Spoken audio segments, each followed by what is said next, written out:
Hello everyone, welcome to my YouTube channel Logic Medico. Today's topic for presentation is hypoglossal nerve. So what is this hypoglossal nerve? From where it arises? How it travels to reach and supply the destiny, that is the tongue. We'll see this in detail in this video. If you are not yet subscribed to my channel, kindly subscribe to my channel and press the bell button for the latest notification. So this hypoglossal nerve, it is a cranial nerve. So what is a nerve? Bundle of myelinated axons outside CNS is called nerve. If it comes out of the skull, we call it as cranial nerve. So this hypoglossal nerve is one of the cranial nerve. What is its number? You are told 12th, then you are told the correct answer. So 12th cranial nerve. This is the hypoglossal nerve. Ultimately, its destiny is to supply the muscles of the tongue. It passes beneath the tongue, therefore the name hypoglossal nerve. So this hypoglossal nerve, from where does it arise? It arises from a part of the brainstem. This is the brainstem. Includes midbrain, pons, and medulla oblongata. These are the three parts of the brainstem. So it begins from medulla oblongata. There is a nucleus in the medulla oblongata called as hypoglossal nuclei. Collection of neuronal cell bodies deep within the CNS is called as nuclei. So the hypoglossal nuclei is situated in the medulla. Next, come to the, I told you it supplies tongue muscles. So you just have to have a brief idea about what are the names of the tongue muscles. Palatoglossus, from the palate, that is soft palate, towards the tongue. Styloglossus, from the styloid process towards the tongue. Hyoglossus, from the hyoid bone towards the tongue. You can see that muscle here. Hyoglossus. Genioglossus, from the genial tubercle of mandible towards the tongue. So these are from different parts of the skull and the mandible, ultimately reach tongue. So they are coming from different area, therefore they are called extrinsic muscle. Whereas the muscles which are there within the tongue will be called as intrinsic muscles.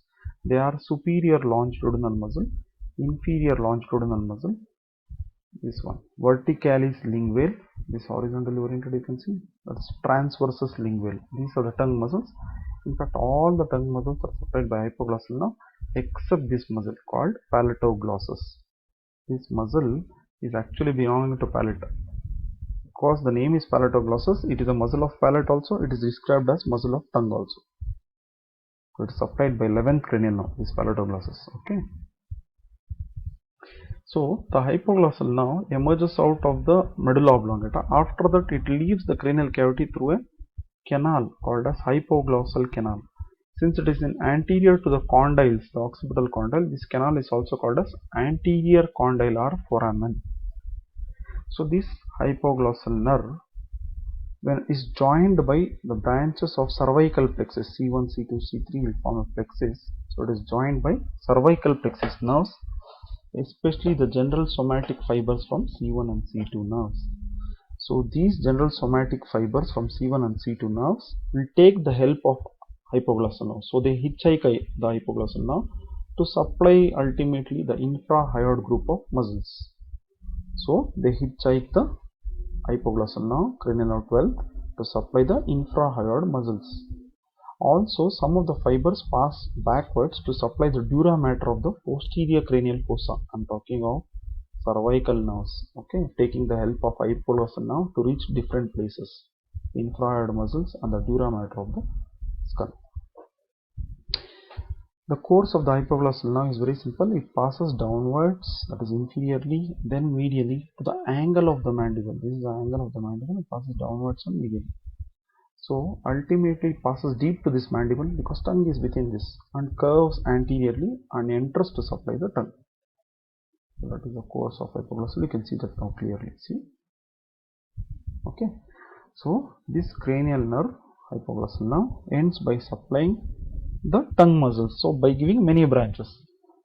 So there are 8 muscles in each half of the tongue.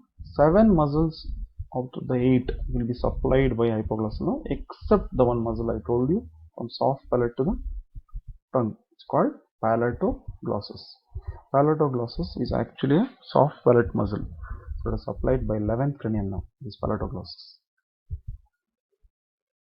So coming to the branches of the hypoglossal nerve, it gives a meningeal branch which returns back into the cranium through the hypoglossal canal and innervates the dura mater of the floor and the posterior wall of the posterior cranial fossa. So this meningeal branch supplies dura mater. These now appears to be coming from hypoglossal nerve, though it's appearing to coming from hypoglossal nerve. It is actually the fibers coming from spinal nerve C2, second cervical spinal nerve, and not the fibers from hypoglossal nerve. I told you that cervical plexus will hitchhike the hypoglossal nerve. So it is the fibers of second cervical spinal nerve.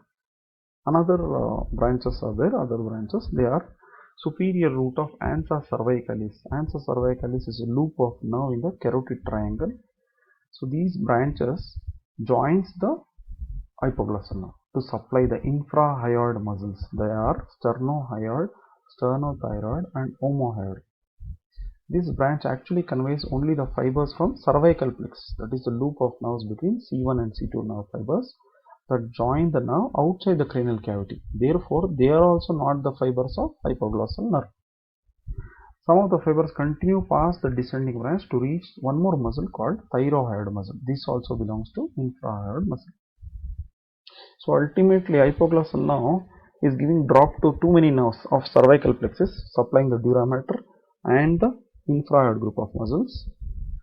So the main hypoglossal nerve supplies lingual branches, that is supplying the tongue. So what are these muscles of the tongue which are supplied by hypoglossal nerve?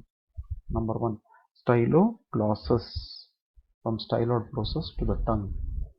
Hyoglossus, from hyoid bone to the tongue.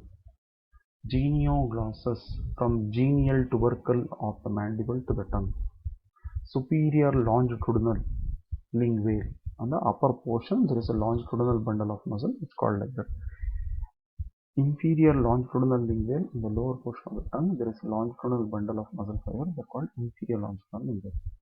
Verticalis linguale, from the upper surface of tongue to the lower surface of tongue there are muscle fibers called as verticalis linguale. Transversus linguale, from the median fibrous raphe there is one wall within the middle of the tongue. From there towards the lateral margin of the tongue there is transversus linguale. They will be oriented horizontally. So all these muscles of tongue except one muscle, which is that muscle by now you should be familiar, it's called palatoglossus. So the palatoglossus won't be supplied by hypoglossal nerve, though it is described as muscle of tongue. So palatoglossus is supplied by 11th cranial nerve or spinal accessory nerve.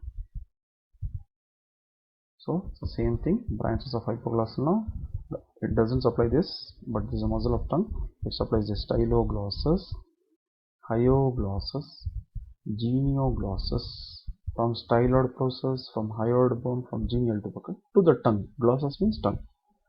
Superior longitudinal linguale, inferior longitudinal linguale, verticalis linguale, transversus linguale.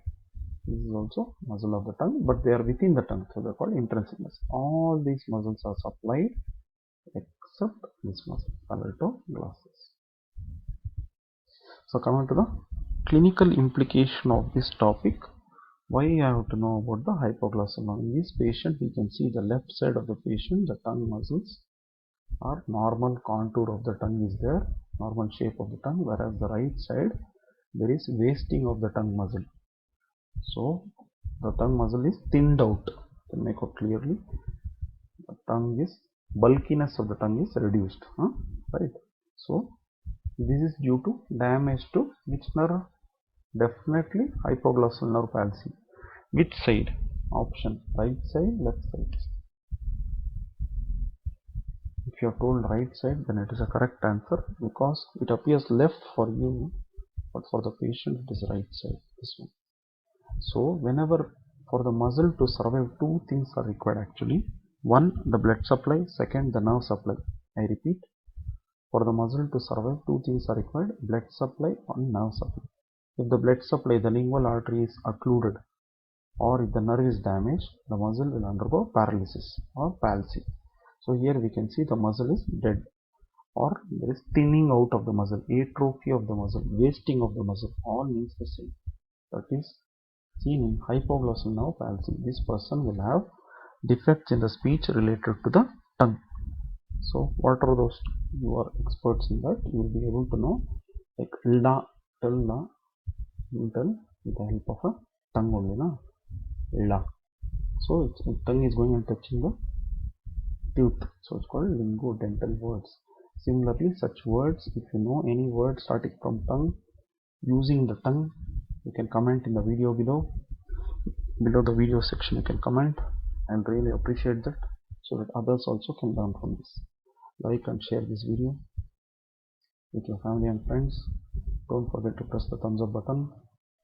Subscribe to my channel if you are not yet done already, and press the bell button for the latest notification of the videos. Thank you for watching my video once again.